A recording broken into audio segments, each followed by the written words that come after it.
नमस्कार, झकास रेसिपीजमध्ये तुम्हा सर्वांचे पुन्हा एकदा खूप खूप स्वागत आहे। लहान मुलांचा टिफिन द्यायचा असो अथवा त्यांना मधल्या वेळेत काही खाऊ खाण्यासाठी द्यायचा असो, त्यावेळेस तुम्ही हा पदार्थ नक्कीच बनवून ठेवू शकता। बनवायलाही अगदी सोपा आहे। त्याचबरोबर हा पदार्थ 15 दिवस ते महिनाभर सहज टिकतो। त्यामुळेच तर तुम्ही प्रवासाला जात असाल तर त्यावेळेस सुद्धा हा पदार्थ नक्कीच बनवून घेऊन जा। अगदी चविष्ट आणि सगळ्यांचा आवडीचा असा हा पदार्थ आहे। त्यासाठी सुरुवातीला आता इथे मी अर्धा किलो एवढे पातळ पोहे घेतलेले आहे। आपल्या नॉर्मल पोह्यांपेक्षा हे पोहे पातळ असतात, तर सुरुवातीला हे पोहे आपल्याला चाळणीने चाळून घ्यायचे आहे।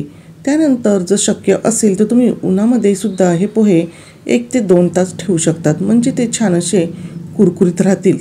त्यानंतर जर तुमच्याकडे तशी सोय नसेल तर अशा वेळेस तुम्ही कढईमध्ये अशा पद्धतीने सुद्धा हे पोहे भाजून घेऊ शकता।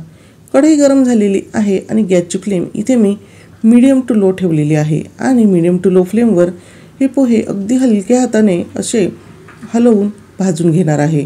आपल्याला हे पोहे खूप जास्त प्रमाणात भाजायचे नाही, तर ते हलकेसे गरम झाले तरीसुद्धा आपल्याला इथे चालणार आहे। आता पोहे भाजत आहोत तर त्याबरोबरच मी इथे अगदी अर्धा चमचा एवढे मीठ घालून घेतलेले आहे। यामुळे पोहे छान असे कुरकुरीत भाजले जातात, त्याचबरोबर पोह्यांना चवसुद्धा खूप छान येते। आता इथे मी पोहे चुरून बघणार आहे, तर तुम्ही बघू शकता लगेचच या पोह्यांचा चुरा झालेला आहे। अगदी 2 ते 3 मिनिटांमध्ये हे पोहे छान असे भाजले गेलेले आहे। आता कढईमध्ये एका वेळेस एवढे पोहे भाजणे शक्य नव्हते, म्हणून मी 2 बॅचमध्ये हे पोहे भाजून घेत आहे। आणि दुसऱ्यांदा सुद्धा तुम्ही बघू शकता यामध्ये मी मीठ घातलेले आहे आणि हे सुद्धा पोहे असे छान कुरकुरीत होईपर्यंत भाजलेले आहे। त्यानंतर आता मी एका कढईमध्ये तेल गरम करण्यासाठी ठेवलेले होते, त्यामध्ये 1 वाटी एवढे शेंगदाणे घालून घेतलेले आहे। तेल व्यवस्थित गरम झाल्यानंतर गॅसची फ्लेम मीडियम टू लो ठेवायची आहे आणि त्यानंतर यामध्ये शेंगदाणे घालून घ्यायचे आहे।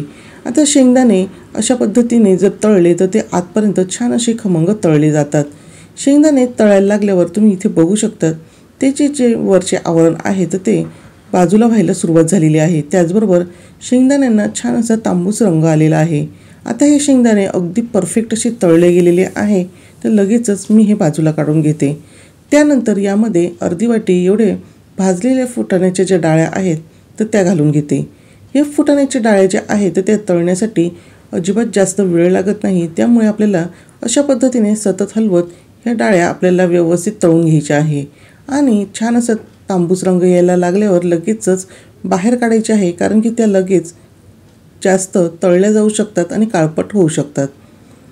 आता यामध्ये मी अर्धी वाटी एवढे काजूचे कापसुद्धा घालून घेतलेले आहे।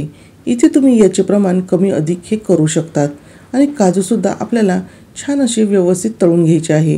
हे सर्व पदार्थ तळताना गॅसची फ्लेम मीडियम टू लो ठेवलेली आहे, म्हणजे हे सर्व पदार्थ छान असे आतपर्यंत तळले जातील, त्याचबरोबर कुरकुरीतसुद्धा होतील।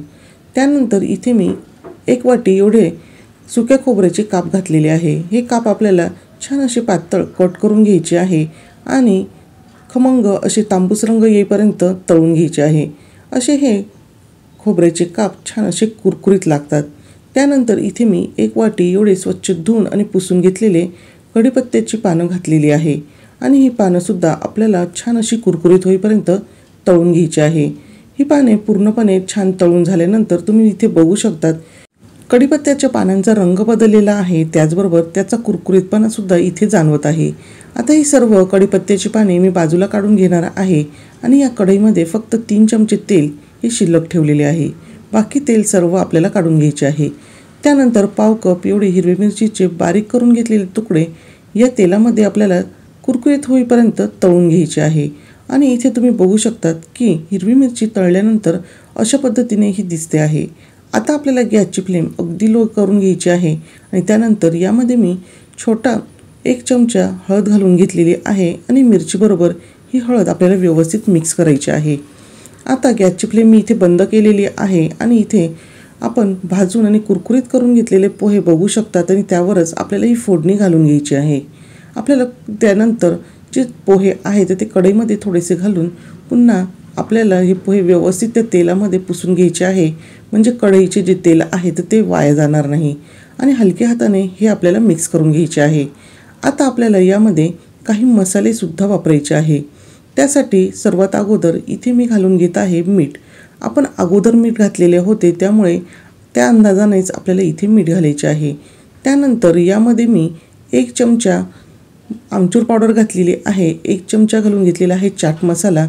त्याचबरोबर यामध्ये मी घालून घेतलेली आहे 3 चमचे एवढी पिठी साखर आणि हे सर्व आपल्याला व्यवस्थित असे मिक्स करून घ्यायचे आहे। छान असे हलक्या हाताने आपल्याला मिक्स करायचे नाही, जोरात जर आपण हे मिक्स केले तर पोह्यांचे तुकडे होऊ शकतात। त्यानंतर इथे तुम्ही बघू शकता सर्व मिक्स केल्यानंतर छान या पोह्यांना रंग आलेला आहे। तळून घेतलेले इतर पदार्थ घालण्या अगोदरच मसाले असे घातले तर ते मसाले पोह्यांना सर्व बाजूने अगदी व्यवस्थित असे लागले जातात। तळलेले पदार्थ घालतानाचा व्हिडिओ माझ्याकडून स्किप झालेला आहे, त्यामुळे मी तुम्हाला शेअर करू शकले नाही। पण सर्व पोहे मसाल्यांबरोबर मिक्स झाल्यावर सगळे आपण तळून घेतलेले पदार्थ यामध्ये घालून घ्यायचे आहे आणि पुन्हा हलक्या हाताने आपल्याला हे सर्व मिक्स करून घ्यायचे आहे।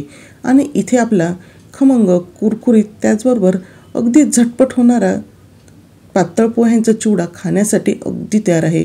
अगदी चविष्ट असा हा चिवडा लागतो आणि 15-20 दिवस काय तर महिनाभर सहज हा टिकतो। त्यामुळे तुम्ही असा हा पातळ पोह्यांचा चिवडा नक्कीच तयार करून ठेवा आणि तो तुम्हाला कसा वाटला हे मला कमेंट करून नक्कीच सांगा। आणि हो, व्हिडिओ आवडला असेल तर व्हिडिओला लाईक करा, शेअर करा आणि चॅनलवर नवीन असाल तर चॅनलला सबस्क्राईब करा। पुन्हा भेटूया असेच एका छानशा आणि झकास रेसिपीसोबत।